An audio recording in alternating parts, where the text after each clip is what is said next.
El objeto que tiene este trabajo que tienen ustedes en mano es básicamente resolver un problema de carácter didáctico que se nos plantea.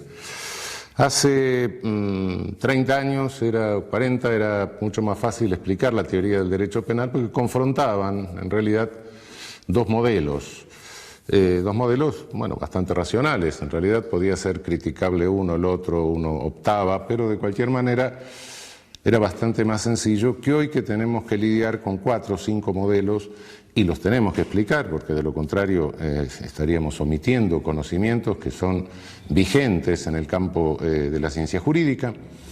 Entonces, lo que se nos plantea es la enorme dificultad para poder explicarles a ustedes desde el inicio un panorama con semejante complejidad, hacerlo comprensible y que no crean que los penalistas en realidad somos un conjunto de orates que discutimos teorías sin fundamento y que en definitiva no terminen tampoco comprendiendo cómo opera un modelo dogmático penal. Por supuesto, esto, insisto en lo que se dice en el texto escrito, no exime de ninguna manera de adentrarse en la discusión doctrinaria acerca de cada uno de los temas que vamos a ver y que se expone en libros o en textos de mayor extensión. Pero básicamente lo que nos proponemos, dada esta dificultad, es que tengan sintéticamente un modelo. A partir de ese modelo, de la comprensión de ese modelo, se facilita la comparación con los restantes modelos de construcción dogmática del derecho penal. Por eso vamos a exponer un modelo sin discusión doctrinaria, La discusión doctrinaria la dejamos para un segundo momento y para textos más extensos, e insistiendo en que esto de ninguna manera les exime de entrar a la discusión doctrinaria y a los textos más extensos. Cuando nos preguntamos cómo se construye la teoría del derecho penal, bueno, básicamente el derecho penal responde, en su parte general, a 3 preguntas básicas. Primera pregunta, ¿qué es el derecho penal en sí mismo? ¿Qué es la teoría del derecho penal, por así decir? Segunda pregunta, ¿qué es el delito? Y tercera pregunta, ¿cómo se debe responder al delito? El deber ser de la respuesta al delito sería teoría de la responsabilidad penal o de la pena. ¿Qué es el derecho penal? ¿Qué es el delito? ¿Qué es la pena? Por decirlo en forma más sintética. Debo comenzar por destacar que la expresión derecho penal es equívoca. Es equívoca no solo en el lenguaje corriente, sino también en el lenguaje jurídico, en el lenguaje técnico. Se la usa con un elevado grado de imprecisión. Y esto es a veces problemático. Por derecho penal se dice frecuentemente la ley penal. Cuando se dice el derecho penal no prohíbe tal cosa, se está refiriendo a la ley penal. Cuando se dice el derecho penal no puede resolver tal cosa, el derecho penal no puede resolver la toxicodependencia, por ejemplo. El derecho penal no puede resolver el problema ecológico. Lo que se está diciendo es el poder punitivo, el poder que se ejerce al amparo del derecho penal. Y cuando se dice el derecho penal no se ha ocupado de estudiar tal cosa, se está refiriendo a la doctrina penal, a lo que hacemos los juristas. Son 3 sentidos distintos, con 3 protagonistas distintos. La ley penal la hace el legislador, el poder punitivo lo ejercen las agencias ejecutivas del Estado, por así decir, la policía, y la doctrina penal, la teoría del derecho penal, la hacemos los profesores de derecho penal. Por supuesto, son 3 conceptos diferentes que se mezclan en el lenguaje, y a veces se responde a uno con referencia al segundo, etcétera, lo cual confunde el discurso. Tengámoslo claro de entrada: legislación penal es una cosa, ejercicio del poder punitivo, habilitado o no habilitado por la ley penal, es otra cosa, y en tercer término, derecho penal reservémoslo para la llamada, si les gusta, ciencia del derecho penal o saber jurídico penal. Hablé de poder punitivo. ¿Qué es poder punitivo? Poder punitivo es toda coerción del Estado que no persigue ni reparación, y que tampoco contiene un proceso lesivo en curso o inminente. Es decir, con esto le estoy diciendo que no estoy diciendo poder punitivo es, sino poder punitivo es lo que queda después que sacamos la coerción estatal reparatoria y la coerción estatal dirigida a contener un proceso lesivo o inminente. La coerción estatal reparatoria es la civil, es la del derecho privado. La que contiene un proceso lesivo, inminente o en curso es la del derecho administrativo. Dicho de otra manera, cuando alguien tiene una deuda, tiene una obligación de carácter civil, tiene que pagarla. Entonces lo que se hace, si no la incumple, es reparar, obligándolo a pagar o ejecutándole un bien con lo cual se repara. Esa es la coerción de carácter privado. La de carácter público, bueno, alguien me corre con un cuchillo por la calle, aparece un funcionario y lo para. Es la coerción que interrumpe. Lo que no entra dentro de ninguno de estos dos modelos y es coerción estatal, eso es poder punitivo. Por supuesto que es un concepto mucho más amplio de lo que normalmente se entiende por poder punitivo, porque no todo el poder punitivo se ejerce al amparo de leyes penales, a veces se disfraza. Hay poder punitivo que está legitimado por leyes penales, ese es el manifiesto, es el que realmente lleva el nombre de lo que es. Pero hay un poder punitivo latente, oculto, que se disfraza con otro discurso, se trata de legitimar de otra manera, es decir, la institucionalización prolongada, no por un momento de etapa aguda, es decir, la institucionalización psiquiátrica prolongada, por ejemplo, la internación de un adolescente en un instituto, apilar viejos en una viejoteca para ver si se deprimen y se mueren rápido. Todo eso es poder punitivo. Y me atrevería a decir que era poder punitivo el viejo servicio militar obligatorio, en la medida en que excedía de la instrucción necesaria para armarse en defensa de la nación que dice la Constitución, y que no necesitaba 1 año ni 2 años, claro. Todo eso es ejercicio de poder punitivo con ley latente, es decir, una ley que se encubre con otro discurso. Cuando la ley es manifiesta, cuando la ley penal es manifiesta, ese es el poder punitivo que habilita la legislación penal. Y nuestro saber jurídico es el sistema de interpretación de las leyes penales manifiestas. No nos vamos más allá. La reducción del poder punitivo, la contención del poder punitivo por leyes latentes, por leyes que no son manifiestas, se hace a través de otros recursos jurídicos, recursos rápidos, habeas corpus, etcétera, que tiene el derecho. La contención del poder punitivo armado a través de leyes manifiestas se hace según el programa que va configurando el derecho penal y que le ofrece a la jurisprudencia como proyecto de jurisprudencia. Se lo ofrece en realidad, se lo está ofreciendo a la agencia jurídica del Estado, es decir, a los jueces, a los fiscales, a los defensores, etc.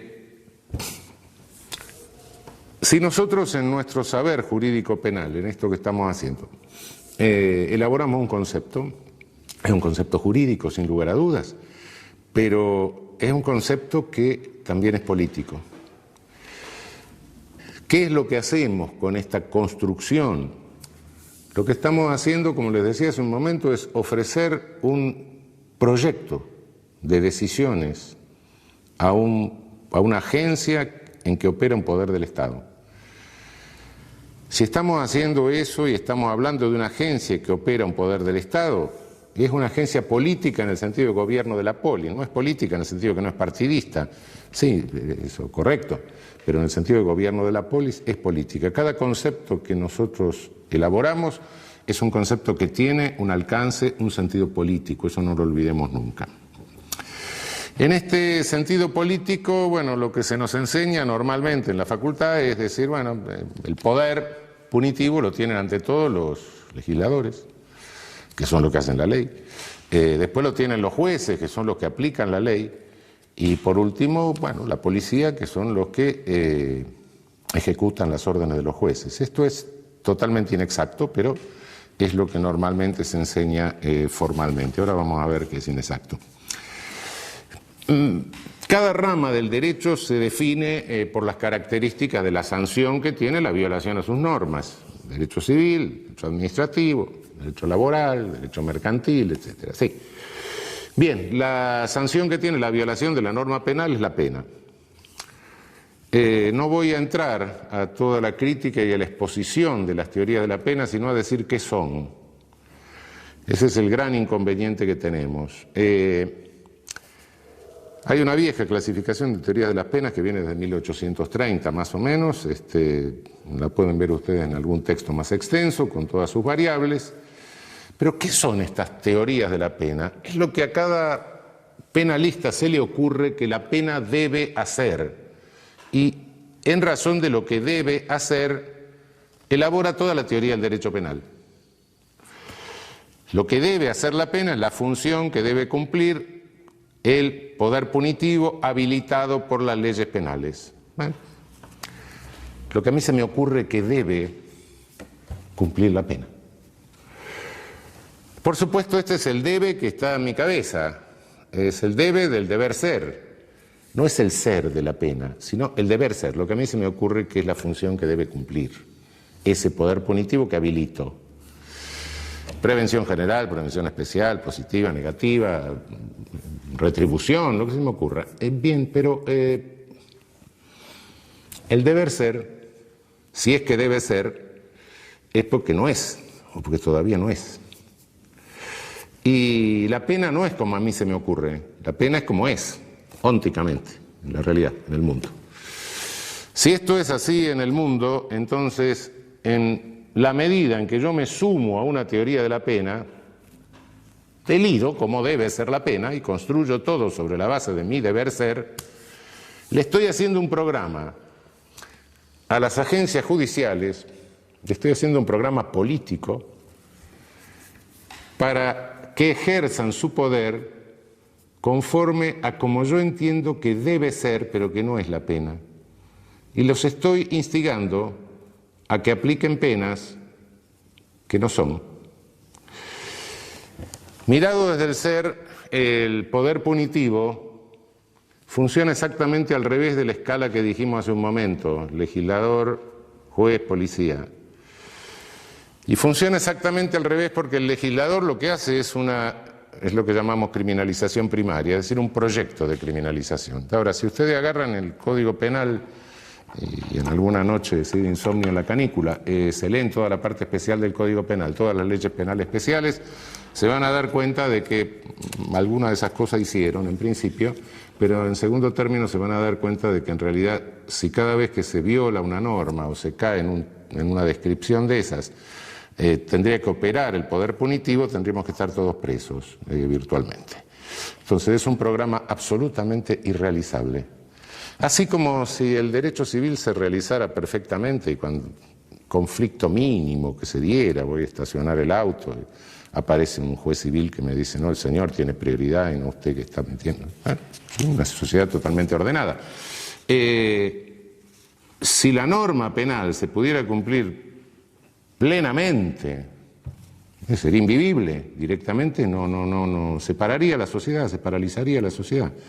De modo que es un programa que tiene una extensión que es absolutamente inabarcable. Las agencias ejecutivas, las agencias de criminalización secundaria, es decir, las que individualizan a la persona que viola la norma y hacen recaer el poder punitivo sobre esa persona, tienen una capacidad operativa muy chica, muy limitada. Policía tiene capacidad limitada para investigar delitos, tribunales tienen capacidad limitada para investigarlos y, bueno, las penitenciarias, las prisiones tienen una capacidad de alojamiento también limitada, de modo que de ese enorme programa solo se puede realizar un pedacito. Este pedacito se llama selectividad. Tengo que elegir a quién criminalizo. Inevitablemente está forzada por el propio sistema una selección. Y esa selección no la hacen ni los legisladores ni los jueces, sino las agencias ejecutivas. El legislador es un señor que imagina una cosa, nunca sabe a quién se le va a aplicar el poder punitivo que habilita. A veces se le aplica el mismo. Los jueces no salen a la calle a buscar delincuentes ni a seguir violadores, ¿no? Quien selecciona es la agencia ejecutiva. Al juez le llega en auto oficial el seleccionado. Y entonces sí tiene el poder jurídico, que no es menor, de decir, bueno, acá hay un semáforo con una luz roja, este proceso de criminalización no avanza, acá hay un semáforo con una luz verde, este proceso de criminalización sigue adelante, o acá hay una luz amarilla, esperemos un rato y vamos a ver qué pasa. Ese no es poder menor y es justamente lo que programa el derecho penal, lo que programamos en este proyecto de jurisprudencia, de decisiones coherentes que le ofrecemos a las agencias jurídicas. Esto es la perspectiva desde el ser. Ahora bien, selectividad del poder punitivo. Se pueden sostener cualquier cantidad de teorías, incluso macrosociológicas, etcétera, no me meto en eso. La selectividad, es decir, cómo seleccionan las agencias para la criminalización primaria, es predominantemente por estereotipos. Se selecciona a alguien que tiene características externas, que responden a determinados prejuicios negativos, claro, de la sociedad. A esos sujetos se los selecciona. Quien no cae en el estereotipo difícilmente resulta seleccionado. Puede serlo, naturalmente hay un porcentaje. Me estoy hablando siempre a la inclinación general que tiene el fenómeno, no a casos particulares, que evidentemente puede suceder. Los estereotipos no son construidos por las agencias del sistema penal, ¿no? Los estereotipos sintetizan una cantidad de prejuicios negativos que existen en toda sociedad y en cada época, y en general se construye a través de la comunicación masiva. Si nos vamos hace 100 años, en el Caras y Careta aparecía el malvado, que tenía ciertas características lombrosianas. Hoy el malvado está construido a través de la caja boba, es decir, de la televisión. Evidentemente cambiaron técnicamente, cambió el contenido del estereotipo, pero de cualquier manera la regla sigue siendo la misma. Cuando Lombroso iba a la cárcel y veía a todos esos sujetos, mujeres estrábicas, tipos prognáticos, la frente huidiza, las orejas en asa, no los inventaba, estaban porque el estereotipo del malvado de la época tenía esa cara y nadie que tuviese esa cara podía caminar mucho tiempo suelto por ninguna capital europea en tiempo Lombroso. Hoy hay sujetos que son también portadores de características estereotípicas, que son otras. En general el estereotipo es feo, también hay un componente de tipo estético en la cuestión, pero fealdad y maldad van más o menos juntas, pero el estereotipo no es algo externo solo, sino que cada uno de nosotros en la vida es como es, con sus características externas, pero conforme a características externas se nos demandan roles. El que tiene aspecto de médico se le demanda el rol de médico, el que tiene aspecto de albañil se le demanda el rol de albañil, y cuando no se responde al rol, bueno, incluso nos enojamos, ¿no? Si todos los días en el colectivo me encuentro con un señor que va vestido de albañil y un día le pido que me haga un revoque en casa y me dice, no, yo soy el profesor titular de filosofía presocrática de la universidad, y digo, pedazo estúpido, ¿por qué se viste así, no? Bueno, sí, efectivamente. El portador de caracteres estereotipados, por regla general, como introyecta el rol, lo internaliza, lo asume, conforme a las demandas de los demás, es un sujeto que sí sabe cometer delitos, pero en general son delitos groseros, es decir, la ópera tosca, ¿no? Lo cual facilita, por otra parte, esta selectividad, ¿no? Frente al delito grosero, el seleccionar al sujeto es mucho más sencillo que frente a un delito sofisticado, ¿no? Imagínense que es mucho más sencillo detectar a alguien que va vestido de ladrón, tiene cara de ladrón, se comporta como ladrón y además es una bestia que rompe un cristal de un auto para sacar el pasacassette, etcétera, es mucho más fácil criminalizar a ese sujeto que detectar toda una operación complicada, de una estafa altamente sofisticada, triangulación internacional, etcétera. Esto hace que la selectividad del sistema penal estructuralmente recaiga siempre sobre sectores más carenciados, operando como una suerte de epidemia, ¿no? Es decir, el poder punitivo en la realidad opera sobre aquellas personas que resultan más vulnerables a ese ejercicio. Y la selectividad es un dato de carácter estructural. Esto, insisto, puede hacerse todas las teorías que se quieran, macrosociológicas, políticas, marxistas, lo que se le ocurra, pero este es un dato estructural. No hay ningún poder punitivo en el mundo que no se ejerza selectivamente por esta disparidad originaria entre lo programado y lo que es posible realizar como criminalización secundaria. Quiero aclarar algo más, porque les puede llamar la atención este planteo originario que hago, porque invierto normalmente el planteo tradicional en materia de derecho penal, ¿no? Obviamente que esta característica estructural del poder punitivo lesiona frontalmente el principio de igualdad. Es una realidad, en alguna medida el ejercicio del poder punitivo siempre lesiona el principio de igualdad. Pero cuidado que no lo lesiona solo en el aspecto victimizante, en el aspecto criminalizante. También lo lesiona en el aspecto victimizante. El reparto de la victimización tampoco es parejo en una sociedad. Es decir, si yo tengo la posibilidad de pagarme una seguridad, de vivir en una casa que tiene muros altos, que están electrificados, que tiene un sistema de alarmas, etcétera, tengo mucha más seguridad que si estoy viviendo en una villa. Entonces, entre el que vive en el country y el que vive en la villa hay un riesgo de victimización diferente. Entonces, también es selectivo de la otra punta, en la víctima.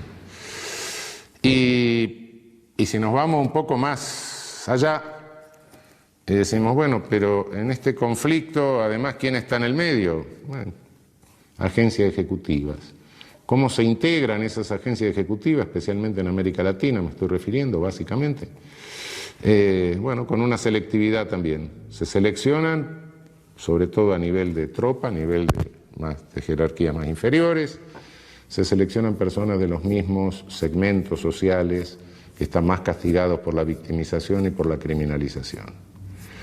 Si lo observamos desde afuera, da la impresión de que se dice, bueno, aquellos segmentos excluidos, marginados o más carenciados de la sociedad, da la impresión que hay una suerte de fomento para que se maten entre ellos y en tanto, bueno, no se puedan coaligar y no tengan protagonismo político.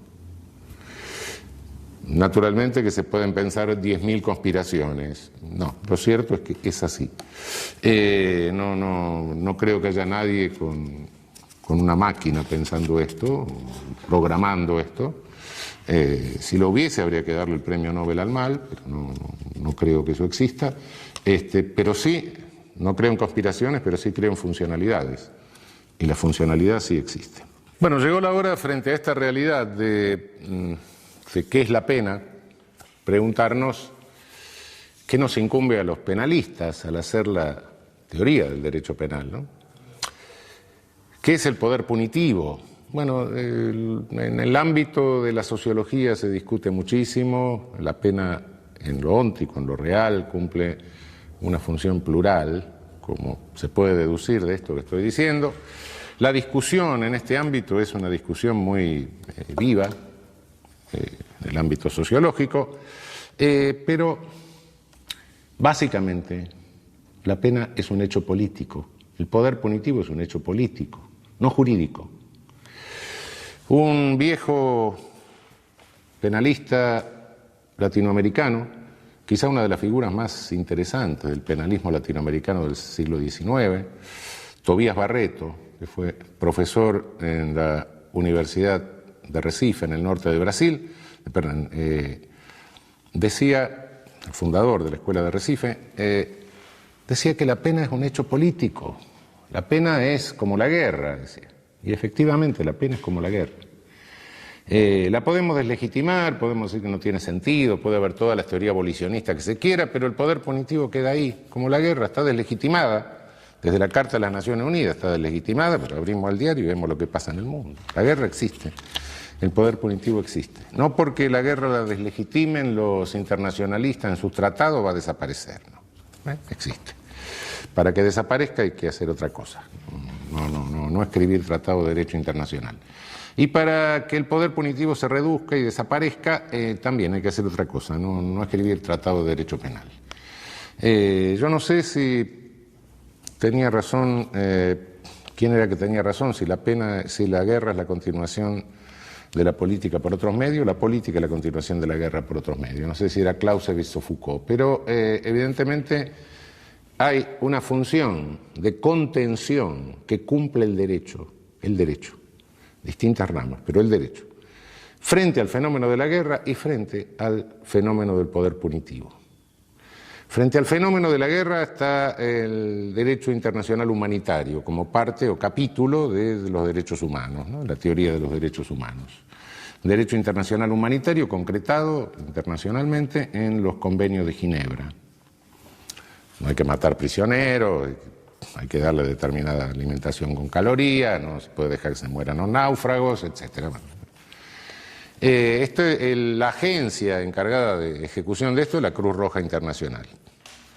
Nadie discute la función humanitaria de la Cruz Roja Internacional, que trata de controlar los aspectos más crueles de la guerra, en la medida de su poder limitado. Nadie impugna la legitimidad de la Cruz Roja Internacional porque no haga desaparecer la guerra. Bueno, no puede hacer lo que no tiene poder para hacer, hace lo que puede. Bueno, la Cruz Roja del momento de la política es el derecho penal. Nuestra función es una función de contención del ejercicio del poder punitivo. No estamos para legitimar el ejercicio del poder punitivo. El fenómeno jurídico no es el poder punitivo porque es un fenómeno político. El fenómeno jurídico que nos incumbe básicamente es la contención del ejercicio del poder punitivo para que no se desbande. Cuando el poder punitivo se desbanda, viene la masacre, viene el genocidio. Entonces no es menor nuestra tarea, quizás por ser una tarea tan cercana se pasa por sobre la tarea y se va a la legitimación. No es nuestra tarea legitimar un poder que no ejercemos. No lo ejercen las agencias jurídicas. Lo único que pueden hacer las agencias jurídicas, lo único que pueden hacer los jueces, un poder judicial, es contener el ejercicio del poder punitivo para evitar la masacre, para evitar el genocidio. De este modo, cuando me preguntan qué es la pena, respondo no sé. No sé. Es un hecho político. Los sociólogos se ocuparán de ver las distintas implicancias que tiene este hecho político. Lo que a mí me interesa es saber cómo lo contengo, cómo lo limito, cómo lo acoto, cómo evito que este hecho político se me convierta en una masacre. Esto yo la llamo una teoría agnóstica, una posición agnóstica respecto de la pena. Agnóstica en un sentido metafórico, aunque a veces no tan metafórico, ¿no? Porque la pena o el poder punitivo, como toda idolatría, tiene fanáticos. La idolatría es un dios falso, ¿no? Y el poder punitivo es un dios falso. Si uno cree en lo fanático del poder punitivo, resulta que el poder punitivo va a salvar el Amazonas, el poder punitivo va a evitar la guerra nuclear, el poder punitivo va a controlar el terrorismo, el poder punitivo va a curar las toxicodependencias, el poder punitivo es omnipotente. Y si es omnipotente, es Dios. Entonces, guarda, es un ídolo, es un falso Dios. Y como les decía, sí, tiene sus integristas, sus fanáticos, ¿no? Frente a ese falso ídolo, creo que es preferible que el derecho penal adopte una posición completamente agnóstica. Yo no sé para qué sirve, a veces sirve para algo, a veces no sirve para nada, y a veces realmente, y sobre todo si se desbanda, se convierte en un poder genocida, en un poder masacrador. Desde un punto de vista sociológico, un Estado totalitario, un Estado autoritario, no es más que un Estado en que las agencias ejecutivas, que son las que llevan a cabo el poder punitivo, operan sin control. que era la KGB stalinista, que era la Geheimnische Staatspolizei, la Gestapo. Policías sin control. Entonces, lo que tenemos que hacer es controlar. Nuestra función es la función controladora, la función acotante, la función limitadora del ejercicio del poder punitivo. Somos como la Cruz Roja, no tenemos el poder para hacer desaparecer el poder punitivo. Que el poder punitivo desaparezca de la sociedad es una cuestión que hay que transformar toda la sociedad, etcétera. Eso no lo vamos a hacer desde el derecho penal, cuidado. Quien crea que eso lo va a hacer desde el derecho penal está delirando, evidentemente. Una transformación total de la sociedad para volver a modelos de solución eficaz de conflictos sin ejercicio de poder punitivo es algo que excede nuestra función. La función hoy, aquí, ahora, es contención, limitación, acotamiento del ejercicio del poder punitivo para que no se convierta en una catástrofe, en una masacre. Del lado del poder punitivo y las pulsiones del poder punitivo siempre está el Estado de policía, que quiere que las agencias ejecutivas no tengan ningún control. Podemos terminar en la KGB, en la Gestapo, o cualquier cosa por el estilo. Del lado de la contención del poder punitivo está el Estado de Derecho. Entonces, bueno, vivimos en un Estado de Derecho. Habrá sonrisa frente a esta pregunta, más o menos. Y más o menos, sí, más o menos. Porque ningún Estado de Derecho es perfecto. El Estado de Derecho ideal, en que todos somos iguales ante la ley, lo de abajo, lo de arriba, etcétera, el costado, eso no existe. Todos los Estados de Derecho históricos, reales, son momentos pulsionales entre el Estado de Derecho y el Estado de Policía. El Estado de Policía es una especie de enano que está dentro del Estado de Derecho, que el Estado de Derecho se encapsula, lo contiene, lo limita, es un corsé que le pone a las pulsiones del Estado de Policía. El que siempre tiene la manija quiere quedarse para siempre y aumentar su poder. Pulsión del Estado de Policía.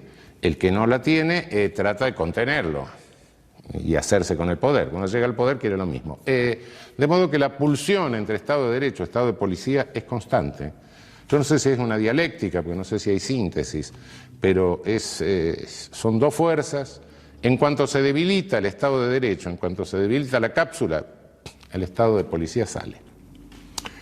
Y cada habilitación legal de ejercicio de poder punitivo, como es una habilitación legal de un ejercicio de poder selectivo, es un agujero que se le va haciendo en la cápsula al Estado de Derecho. Puede llegar a reventarlo, claro. Aumenta la posibilidad de arbitrariedad de las agencias ejecutivas del Estado, con lo cual lo debilita.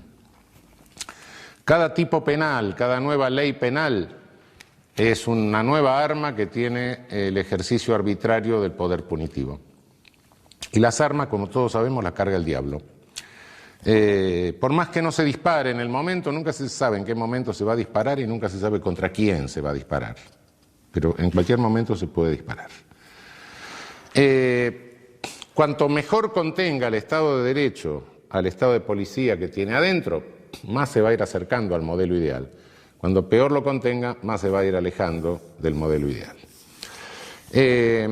Pero quede claro, los peores crímenes de toda la historia los ha cometido el ejercicio de poder punitivo desbocado.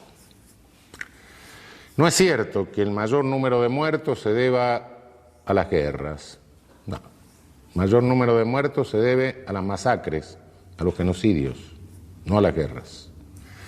A veces cometidos por ejércitos, sí, pero no en función bélica, sino en función policial. Realmente el mayor número de víctimas del siglo XX, que ha sido el siglo de genocidios por excelencia realmente, obedece a poder punitivo desbocado, no a guerras. Por más que las guerras se llevaron unos cuantos millones de personas, el poder punitivo desbocado se llevó muchas más. No voy a entrar en detalle ahora, pero hay cálculos. Bien, tenemos que contenerlo para evitar la masacre. Esa es la función jurídica, importantísima, claro. Muchos dicen, no, pero esto es una visión negativa, es una visión de que nos disminuye, nos coloca en una situación de inferioridad. No, cuidado, asumimos la verdadera responsabilidad. Es nada más ni nada menos que tratar de evitar las masacres. Si a alguien le parece que esto es insignificante, bueno, creo que está un poco equivocado. ¿Cómo lo hacemos? Somos un dique que está conteniendo las aguas del poder punitivo que pulsan por pasar y hacer la masacre. El dique nuestro, el dique jurídico, no tiene posibilidad de evitar totalmente el paso de aguas. Entonces, ese dique tiene que manejarse con un sistema de compuertas inteligente. El sistema de compuertas inteligente es un sistema de filtros. Tenemos que filtrar aguas. Tenemos que filtrar poder punitivo. Lo tenemos que filtrar porque de lo contrario nos rompe el dique si lo queremos parar del todo. Entonces no tenemos posibilidad de eso. Ese filtro tiene que consistir en medir grados de irracionalidad del poder punitivo. Quizá todo el poder punitivo sea irracional, incluso en los casos en que parece más racional, ¿no?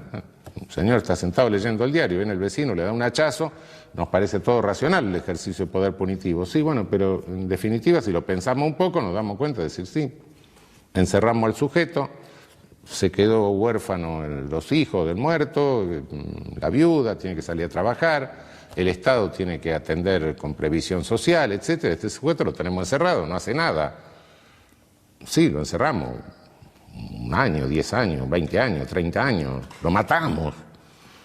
Sí, pero el conflicto se creó y no le hicimos hacer nada por resolver el conflicto, de modo que muy racional tampoco es, de cualquier manera. ¿Sí? Algo hay que hacer, bueno, sí, no puede nadie darle un hachazo al vecino, pero quizá en el fondo, hasta en los casos más claros en que nos parece razonable el poder punitivo, sí es racional. Pero bueno, de cualquier manera tenemos que seleccionar. Y decir, bueno, en este caso el contenido de irracionalidad es menor, lo dejamos pasar. En otros casos el contenido de irracionalidad es mucho mayor y ahí no lo podemos dejar pasar. Entonces este sistema inteligente de filtros es lo que nos dice, bueno, hay aguas que son más turbulentas, que son más contaminadas, que son más sucias, las más irracionales, esas no pueden pasar. Dejemos pasar aquellas que son menos contaminadas, menos sucias. Dejemos pasar el poder punitivo menos irracional, reconociendo que quizás hasta ese menos irracional tiene en el fondo un cierto contenido de irracionalidad. ¿Por qué? Porque no resuelve el conflicto. Y no resuelve el conflicto porque el poder punitivo siempre deja fuera del conflicto a una de las partes, que es la víctima.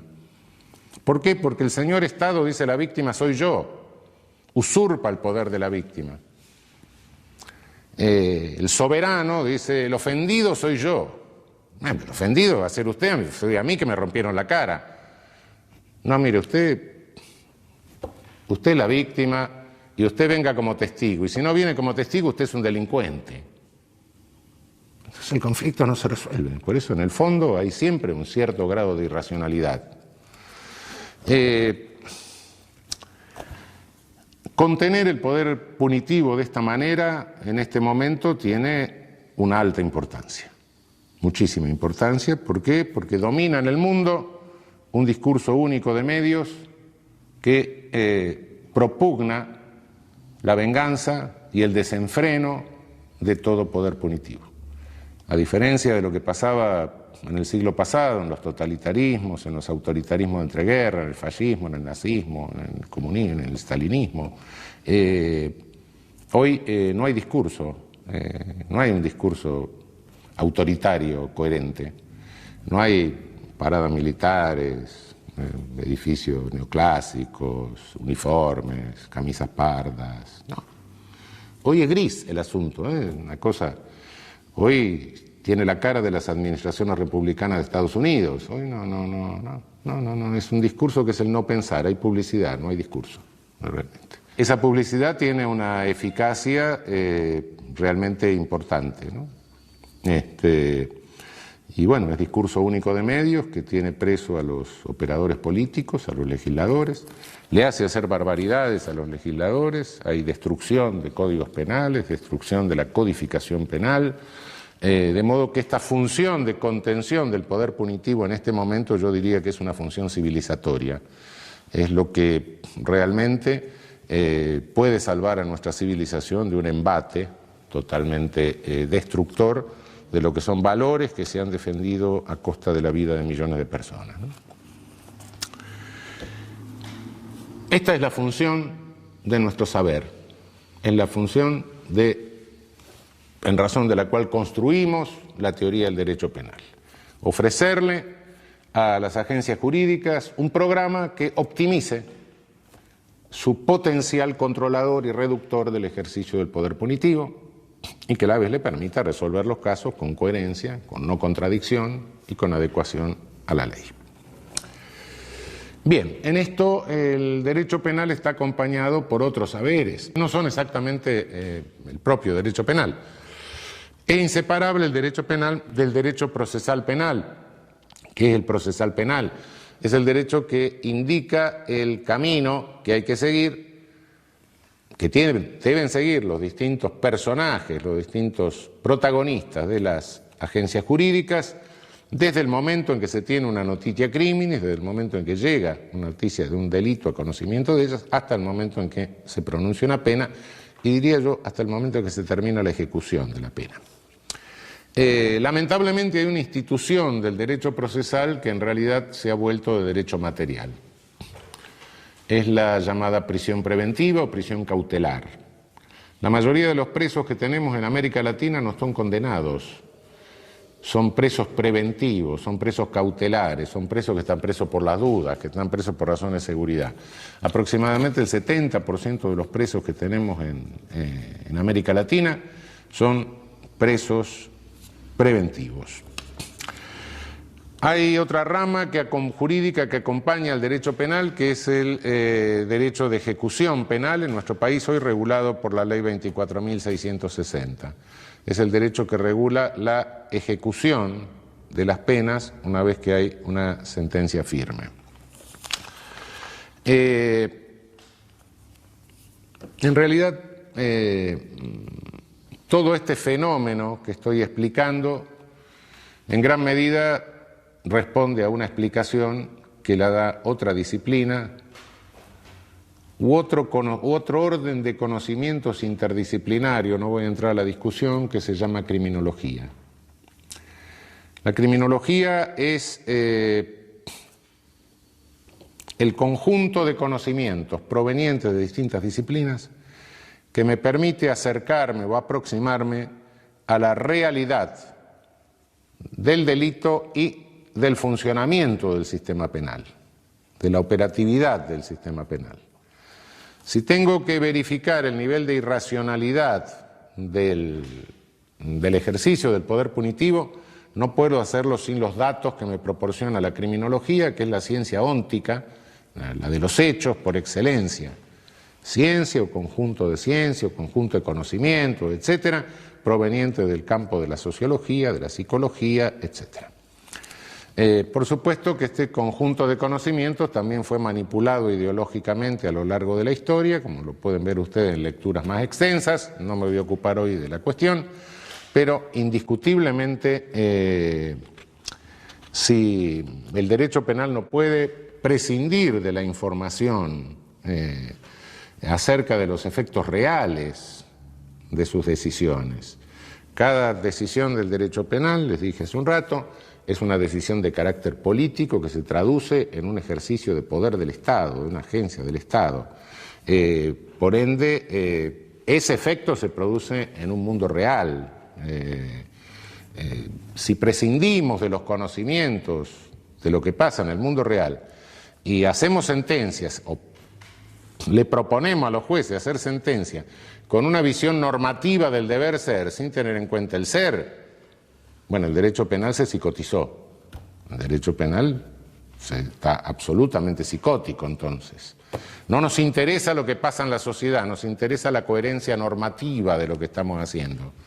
Y yo creo que a cada uno de nosotros, como ser humano, como persona, como habitante, como ciudadano, lo que nos interesa es el efecto social que producimos. Eso de la coherencia es un valor, por supuesto, tenemos que ser irracionales, pero no podemos poner la coherencia por encima de los efectos reales en la sociedad. Y los efectos reales en la sociedad, en la persona, etcétera, no los podemos conocer sin el auxilio de las disciplinas que se sintetizan en la criminología.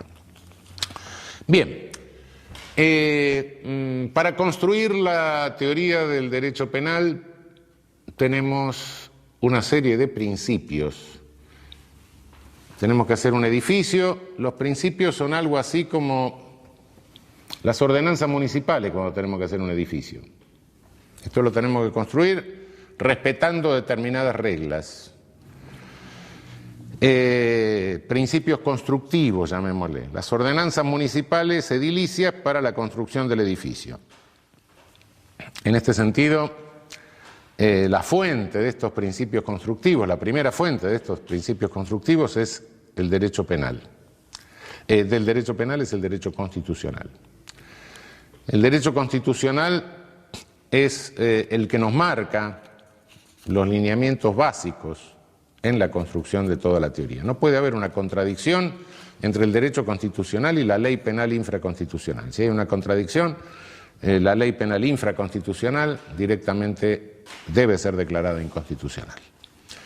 Y si hay dos posibles interpretaciones, una conforme a la Constitución y otra inconstitucional, tenemos que elegir la interpretación conforme a la Constitución. El derecho penal, la primera ley básica del derecho penal es que debe ser de acto. El artículo 16, al establecer la igualdad ante la ley, nos dice, nos baja desde la Constitución, nos dice, bueno, muchachos, acá lo único que se puede penar es un acto. No se puede penar una persona, no se puede jerarquizar seres humanos, es decir, no se puede discriminar. Discriminación no es toda diferencia entre seres humanos, naturalmente que los seres humanos son diferentes, y, bueno, yo no puedo pretender ser bailarín del Teatro Colón, ni puedo pretender integrar la selección argentina de fútbol, no, bueno, ¿por qué no? En consecuencia, pero eso no es discriminación. Discriminación es cuando se jerarquiza seres humanos con un contenido de carácter peyorativo, como es una criminalización, naturalmente.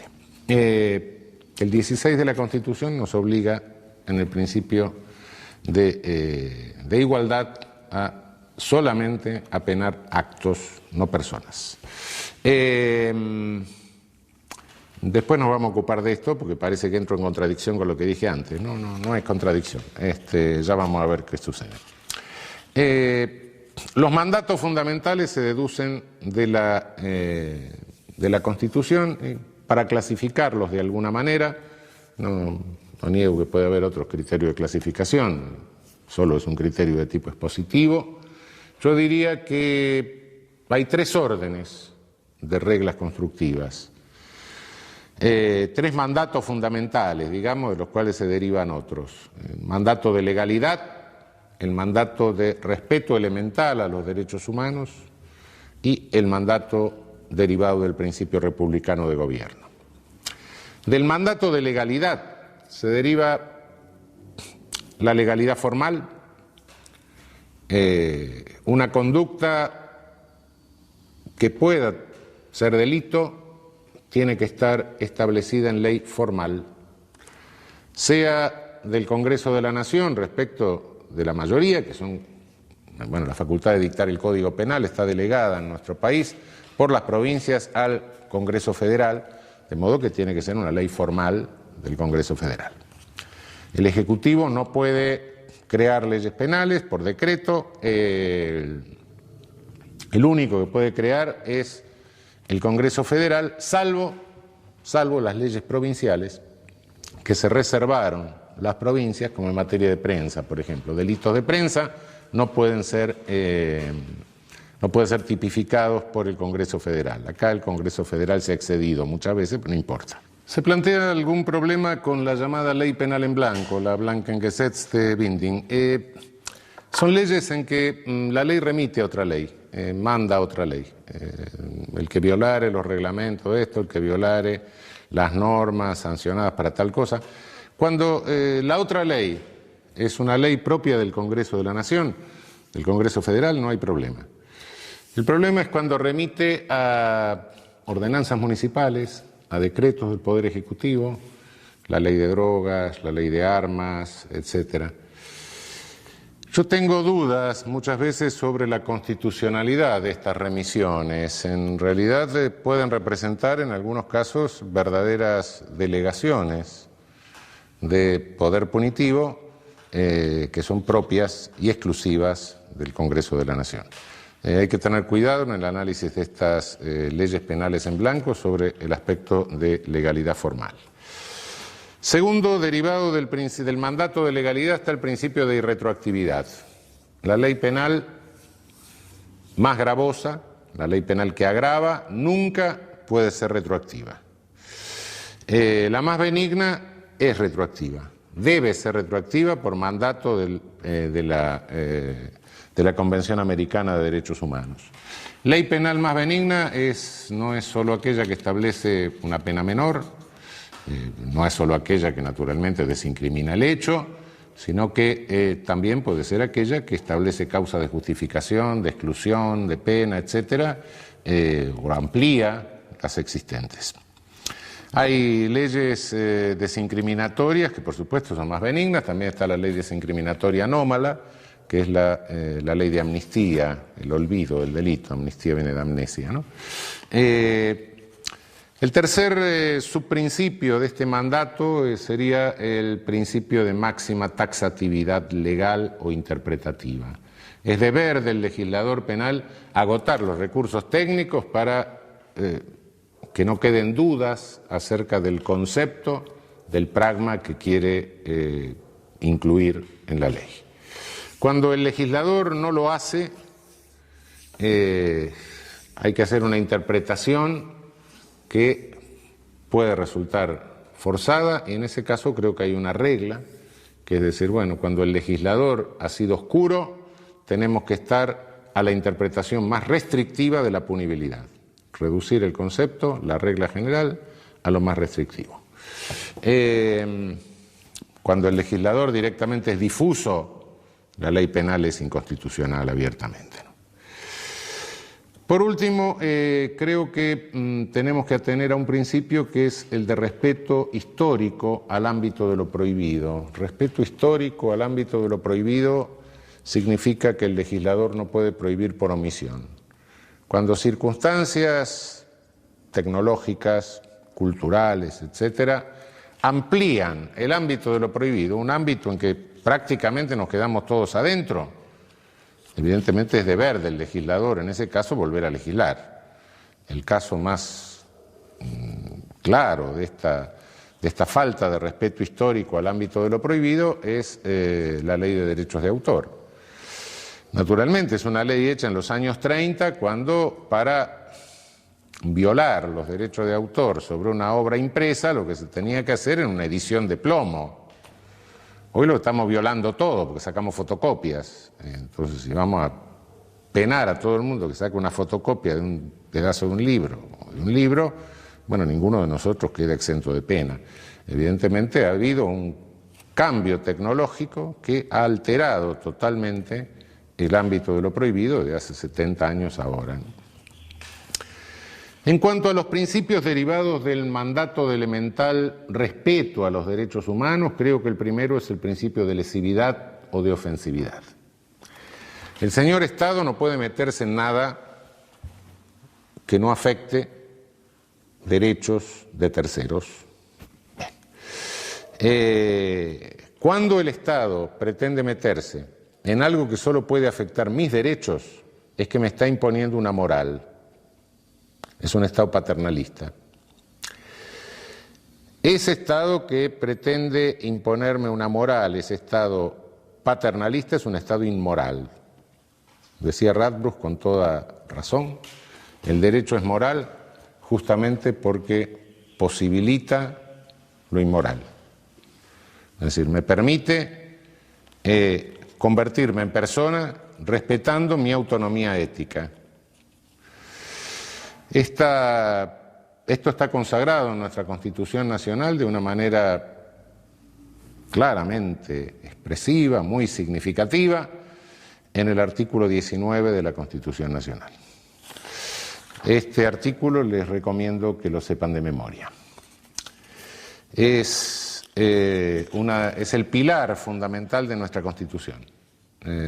Nuestro derecho no es un derecho al servicio de ningún ídolo, de ningún ideal, de ninguna cosa suprahumana, trascendente, sino que es un derecho intrascendente de la persona.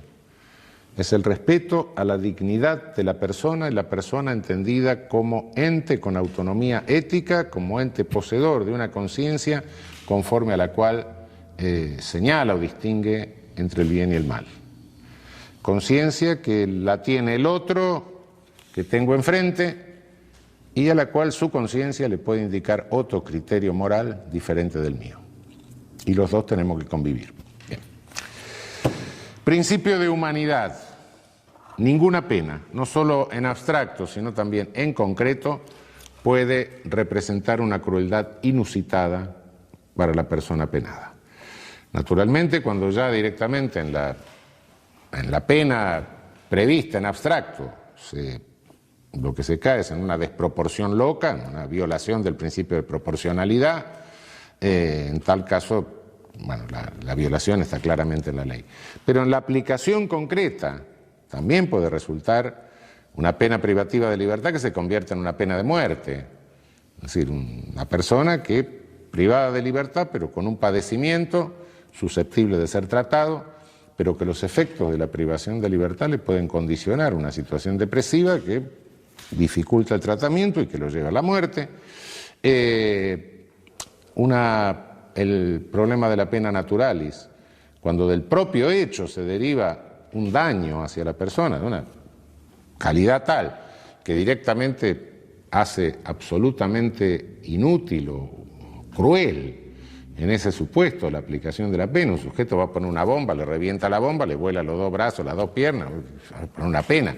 O hechos culposos, sobre todo, hechos culposos de tránsito, donde el sujeto sufre lesiones graves, lesiones gravísimas, queda mutilado, se muere toda la familia. Del propio hecho surge, bueno, ahora que todavía que pasó esto, voy a poner la pena, son violaciones al principio de humanidad. El principio de intrascendencia mínima, o de intrascendencia máxima, o de mínima trascendencia. La pena siempre trasciende a terceros, es casi inevitable, sobre todo si es pena privativa de libertad, trasciende a la familia. Si el sujeto es un comerciante, un industrial, la pena puede trascender a su actividad y por ende trascender a empleados, trabajadores, etcétera. Es casi inevitable que la pena trascienda, por más que es un principio que la pena no puede trascender la persona del infractor, pero de hecho la pena trasciende. Bueno, hay que tratar el principio de trascendencia mínima, impone que evitemos toda trascendencia absolutamente innecesaria, que sea innecesaria, que limitemos la trascendencia a aquello que es inevitable como consustancial ónticamente a la pena. La prohibición de doble punición. El hecho debe ser, todo delito debe ser penado una vez y una única vez. No puede haber dos penas para un mismo delito. Esto no se debe hacer. Esto está claro, no hay muchas dudas, pero en la práctica puede suceder en algunos casos cuando la persona está sometida a dos órdenes jurídicos, es decir, a un orden jurídico formal, por ejemplo, y a un orden jurídico comunitario. Personas que pertenecen a culturas originarias, que de ninguna manera pueden eludir la sanción comunitaria por el hecho, y sin embargo se le impone una sanción de carácter formal a través del juez penal, etcétera, cuando la comunidad a su vez también le impone una sanción, que la más grave de las sanciones comunitarias es la expulsión de la comunidad. En tal caso hay una doble punición. Hay otra doble punición que realmente es pasada por alto por regla general, y es pasada por alto porque los doctrinarios europeos en general la conocen poco, pero nosotros la conocemos con mucha más frecuencia en nuestra región, que es cuando con motivo del ejercicio del poder punitivo el sujeto sufre ilícitamente una lesión.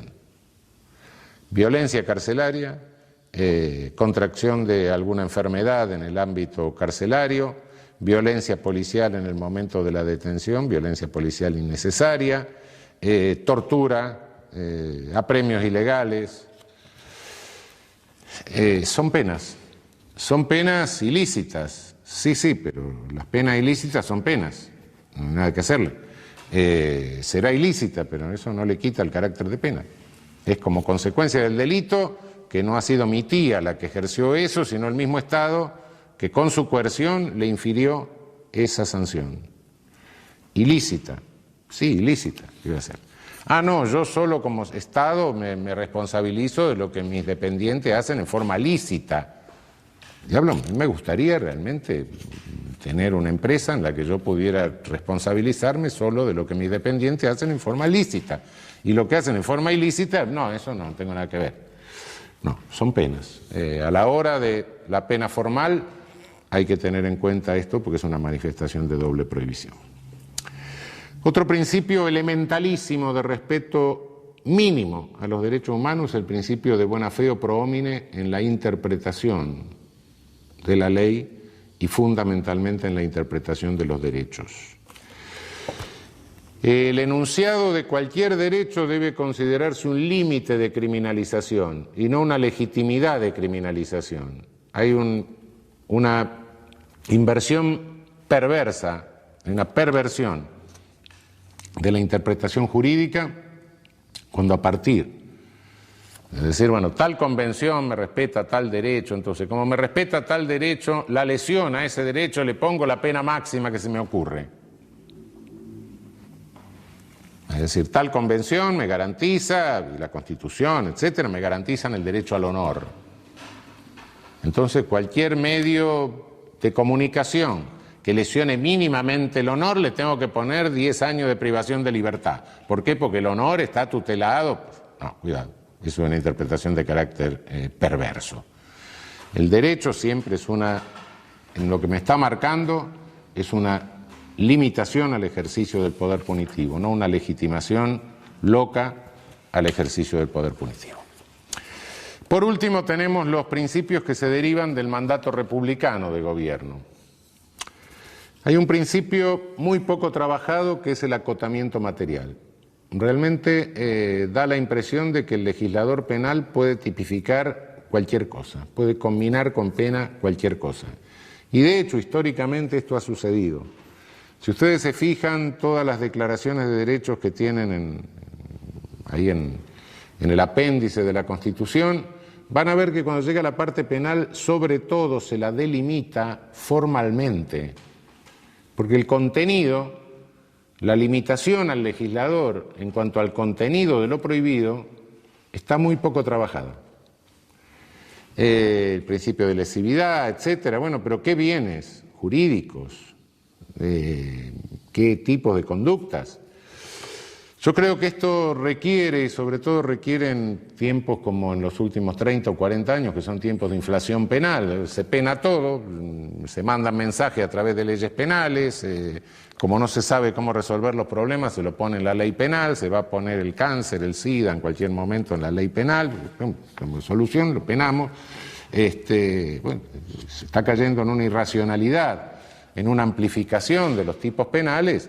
Hace 60, 70 años, bueno, intuitivamente más o menos todos, y diría que casi todos los habitantes del país, más o menos, que sabían leer y escribir, intuitivamente, no técnicamente, pero había 40, 50 delitos de lo que todos sabíamos más o menos que eran delitos. Hoy directamente no lo sabemos los profesores de Derecho Penal, no lo saben los jueces, que de repente dictan sentencias en base a legislación penal derogada. Es decir, directamente se ha convertido esto en una monstruosidad, producción de leyes penales cotidiana, lo cual, bueno, ha descodificado toda la legislación y ha causado. Frente a esto, creo que tenemos que profundizar, que sería tarea inmediata de la doctrina penal, del derecho penal, profundizar el principio de acotamiento material. Básicamente creo que habría que proscribir toda habilitación de poder punitivo que sea absolutamente inidóneo, groseramente inidóneo para obtener el fin proclamado, ¿no?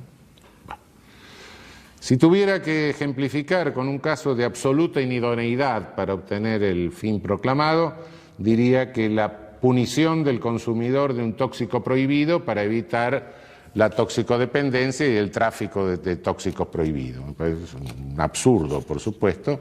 Naturalmente, hay quien dice, no, porque si no hay consumidores no va a haber tráfico. Bueno, sí, saquemos la frontera para que no haya contrabando. Eliminemos el matrimonio para que no haya divorcio. No, eso no es absurdo. Hay una grosera inidoneidad del medio como para obtener ese resultado.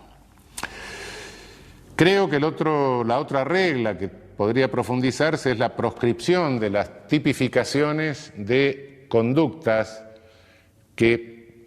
o conflictos que pueden resolverse satisfactoriamente por otros medios, ¿no? Si mañana se le ocurre al legislador penar la omisión de pago de la cuenta telefónica, por ejemplo, la solución que tiene es cortarme el teléfono, termine la historia, no me va a mandar al juez penal. Y tercero, creo que hay que tener mucho cuidado, algo que Alessandro Baratta llamaba la máxima limitación de la respuesta contingente. Tener mucho cuidado, observar muy atentamente la constitucionalidad de las leyes que son respuesta contingente a fenómenos, respuesta contingente a la alarma por un hecho, ¿no? Respuestas políticas, mensajes que manda el legislador frente a un hecho que obtiene una gran notoriedad mediática. Del sistema republicano de gobierno se deriva otro principio que es el de superioridad ética del Estado. Si el Estado pretende habilitar poder punitivo, el Estado tiene que tener, o quedarse, o sostenerse en un plano de superioridad ética respecto del criminal. No puede actuar aplicando la misma conducta, conduciéndose de la misma manera que se conduce el delincuente. Cuando el Estado opera de esa manera, se degrada, se deteriora. Se convierte en un Estado éticamente a la par del delincuente, como si fuera dos fuerzas que chocan y nada más. Nosotros tenemos algunas disposiciones introducidas en los últimos años como grandes novedades del Estado posmoderno, realmente no son más que cosas que se traen del Estado premoderno, que violan este principio. El llamado arrepentido, por ejemplo, que no de arrepentido no tiene nada, es un sujeto que es un delincuente y que aparte de ser un delincuente es una porquería porque ni siquiera tiene la ética propia del delincuente, no. Y entonces negocia su impunidad con el Estado. El Estado se sienta con un criminal y le dice, bueno, vos hiciste algo grave, ¿sí? Dicen hechos graves normalmente. Como hiciste algo grave y como tenés una participación importante en eso grave que hiciste, a ver si podés denunciar a tus compinches y entonces yo te voy a premiar dándote menor pena o librándote de pena.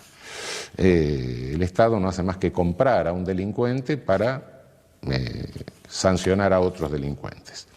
Otro es el famoso agente encubierto, es decir, el Estado manda a un señor a delinquir, bueno, delinca, y yo que soy víctima de ese señor me lo tengo que aguantar. ¿Por qué? Porque ese señor es un funcionario del Estado que está victimizándome a mí para realizar la justicia penal. Yo soy un ciudadano que no tengo derecho a gozar de todos mis derechos, mis bienes, etcétera, y nadie tiene por qué interferir en mi vida ni privarme de ningún derecho, con el pretexto de que el valor supremo de realización de la justicia penal me está defendiendo. Como me está defendiendo, me roba el auto. Y si yo llego a sacar un arma en legítima defensa para defender mi propiedad, que es el auto, entonces me mata. ¿Por qué lo mandó el juez a hacer eso? Esas son violaciones al principio de superioridad ética del Estado. Y por último, hablaría yo del principio de saneamiento genealógico en la interpretación de la ley. Hay tipos penales que se arrastran, se copian de un código a otro, van pasando históricamente, vienen siglo XIX, siglo XVIII, algunos vienen del derecho romano, y se olvida cuál es el origen ideológico, que es un origen muchas veces incompatible con los principios republicanos. Por ejemplo, si vemos en la estafa, en nuestro código, la estafa calificada y un tipo raro que hay ahí, que es la circunvención de menores e incapaces. Aparentemente es un tipo que se ha estudiado poco, pero cuando lo analizamos y vemos genealógicamente de dónde viene, ese tipo fundamentalmente proviene del Código Napoleón y proviene de prejuicios antisemitas. Ese es el origen. Lo cual, bueno, naturalmente uno lee el tipo, parece que es un tipo inofensivo, pero genealógicamente es un tipo antisemita. Por último, después nos vamos a ocupar de esto más en detalle, el principio de culpabilidad. A nadie, el principio republicano de gobierno impide que se pueda penar a cualquiera si no se le puede reprochar personalmente, si no se le puede formular un reproche personal por el injusto que ha cometido. Después vamos a desarrollar esto más ampliamente. Es decir, a nadie se le puede penar por la mera causación de un resultado. El versare in rei licita quería la causa, quiso el efecto, quiso el resultado. Esto no puede funcionar en función del principio republicano. La pena tiene que estar fundada en un reproche personal que se le puede formular al sujeto porque habiendo tenido la posibilidad de realizar una conducta, realizó otra. Bien, hasta acá hemos visto concepto de derecho penal, la teoría, la tesis acerca del poder punitivo, de la pena. Hemos visto los principios constructivos del edificio, las ordenanzas municipales que tenemos que respetar a la hora de construir nuestro edificio teórico. Bueno, ¿y qué ámbito de vigencia espacial tiene esto? Bueno, el derecho penal que construimos, lo que proponemos, tiene una vigencia espacial que se funda básicamente en la territorialidad, se aplica sustancialmente en el territorio. Toda ley penal tiene vigencia en el territorio del Estado que la dicta, básicamente. El principio de territorialidad es un principio universal, pero además suele combinarse con otros principios. El principio real o de defensa, que es aquel que se aplica al Estado titular del bien jurídico. Por ejemplo, en falsificación de moneda, el efecto de falsificación de moneda se produce sobre el Estado emisor de la moneda. También está la cuestión, hay una cuestión de espacial. Se realiza una conducta en un Estado, se produce el efecto en otro Estado. Este es el principio real o de defensa, que el otro principio es el de personalidad. Según el principio de personalidad, la ley penal sigue a la persona, esté donde esté, ¿no? Es el principio de personalidad activa, es decir, sigue al infractor lo sigue el derecho penal de su país, aunque cometa el delito en otro lado, pero también el principio de personalidad pasiva, la víctima. La nacionalidad de la víctima determina la ley aplicable al victimario. Nuestra ley positiva no reconoce principio alguno de nacionalidad o de personalidad, ni activo ni pasivo. Y por último tenemos el principio universal. En casos de delitos contra el derecho de gentes o delitos de lesa humanidad, artículo 102 de nuestra vieja Constitución de 1853, artículo 118 actual, que es exactamente el mismo texto del 102 de la Constitución originaria. En caso de delito contra el derecho de gentes, corresponde el juzgamiento a los tribunales federales de nuestro país. Este es el principio universal. Cuando un sujeto comete un delito de lesa humanidad, puede ser juzgado por cualquier Estado. El Estado que lo agarra, lo juzga. Principio de derecho internacional público, consuetudinario en su origen, hoy sancionado a través de convenciones internacionales. En el derecho internacional, la costumbre es fuente del derecho. Y es obvio que el principio universal, en nuestro caso, era este ius cogens, era este derecho consuetudinario. En la Constitución de 1853 está reconocido este derecho consuetudinario, contra lo que dicen muchos hoy, y está reconocido porque el principio universal en la Constitución de 1853 emergía del derecho internacional consuetudinario porque no había convenciones. Entonces queda claro que nuestra Constitución desde sus orígenes reconoce la fuente consuetudinaria del derecho internacional y por ende del derecho internacional penal. El derecho penal internacional es un fenómeno que se produce a partir de del final de la Segunda Guerra Mundial, Tribunal de Nuremberg, Tribunal de Tokio, tribunales establecidos por los vencedores, tribunales ad hoc, tribunales especiales creados por Naciones Unidas, mucho más acá, que fueron los tribunales ad hoc para la ex Yugoslavia y el tribunal ad hoc para Ruanda, crímenes de lesa humanidad cometidos en territorio de los Balcanes y en África, en Ruanda.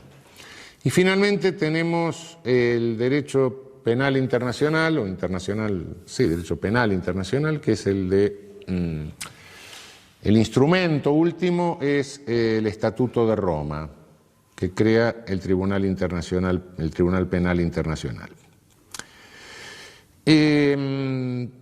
Se discute la función de la pena en el derecho penal internacional.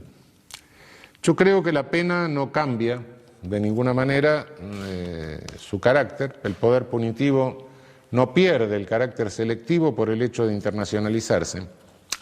Conserva todo su carácter selectivo, más aún quizás se agudice, porque entran factores políticos.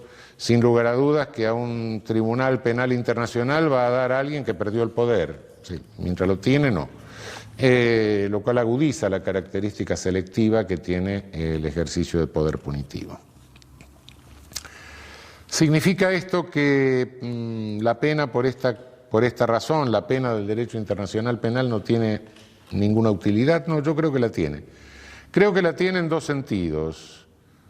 Primero, diría que puede poner orden, es susceptible de poner un poco de orden en algo que si se va de la mano puede resultar terriblemente caótico, como sería el caso de la aplicación indiscriminada del principio universal. Si a cada uno se le ocurre empezar a penar al jefe de Estado vecino que encuentra en su territorio, bueno, vamos a tener un pequeño problema. El derecho universal, el principio universal es un principio generoso, pero en el cual hay que tener bastante cuidado en su aplicación, porque la calificación la puede hacer el Estado que ejerce la competencia o la jurisdicción, y en tal caso esto puede resultar caótico. Creo que eso permite poner bastante orden en la cosa. En segundo término, creo que hay algo que después lo vamos a ver un poco más claro al hablar de culpabilidad. A medida que mayor es el ilícito, a medida que mayor es el esfuerzo que el infractor realiza para ponerse al alcance del poder punitivo, menor es el poder que tenemos las agencias jurídicas para contener el poder punitivo. Esto lo verificamos históricamente. Cuando el infractor que ha hecho un enorme esfuerzo por alcanzar el poder punitivo, del genocida, es ejecutado por una víctima, o por varias víctimas, el poder punitivo frente a este ejecutor, frente a la víctima vengadora, si se quiere decir, se encuentra muy limitado, muy acotado. Esto se verifica históricamente, ¿no? Colgaron a Mussolini en la plaza de Dongo, y bueno, ¿cómo terminó la cosa? Y terminó que unos cuantos años después el tribunal de Como dijo, mire, como no se había terminado la guerra, entonces fue un acto bélico. ¿Por qué? Porque, bueno, porque 2 y 2 son 5. ¿Qué pasó con los armenios que mataron a los genocidas turcos en Alemania? Y lo declararon inimputable. Es decir, no tenemos, pierde la agencia jurídica la autoridad ética para contener el poder punitivo. Entonces se nos da una disyuntiva, se nos da Dongo o Nuremberg. El sujeto se sale de la comunidad, el genocida pierde la condición de persona, se sale de la comunidad. Es un sujeto al que cualquiera le puede hacer cualquier cosa, se queda, pierde la paz, es la vieja pérdida de la paz, la Friedlosigkeit. Es un sujeto que queda sin protección comunitaria, pierde la condición de persona, hay que hacerle recuperar la condición de persona, decirle, por grave que sea lo que hiciste, de cualquier manera sos una persona y te vamos a juzgar con mínimas garantías. Por supuesto que no recuperaron mucho la condición de persona los que ahorcaron en Nuremberg, ¿no? Bueno, pero lo que se está haciendo ahora con el Estatuto de Roma, que marca una pena máxima de 30 años, lo que se está haciendo, lo que se hizo con los tribunales ad hoc de la ex Yugoslavia, lo que se hizo con el tribunal ad hoc de Ruanda, es decirle, hacerle recuperar la condición de persona y por otra parte evitar una reacción de carácter que es de una horda. Es decir, si nos paramos frente a un genocidio, nos paramos como civilización, no nos paramos como horda. Si tenemos que elegir entre Dongo, colgar a Mussolini pata abajo, cabeza abajo, etc., y Nuremberg, y bueno, elijamos Nuremberg. Por lo menos en Nuremberg no se mató a la amante de Mussolini, a Claretta Petacci, ni al hermano. No. En Nuremberg mataron a los que tuvieron que matar. Y condenaron a los que tuvieron que condenar y absolvieron a algunos. Bueno, está bien. Con mínimas garantías, sí, cierto. Pero bueno, se evita el acto vandálico, el acto, se recupera de alguna manera la condición de persona del genocida, del criminal contra la humanidad.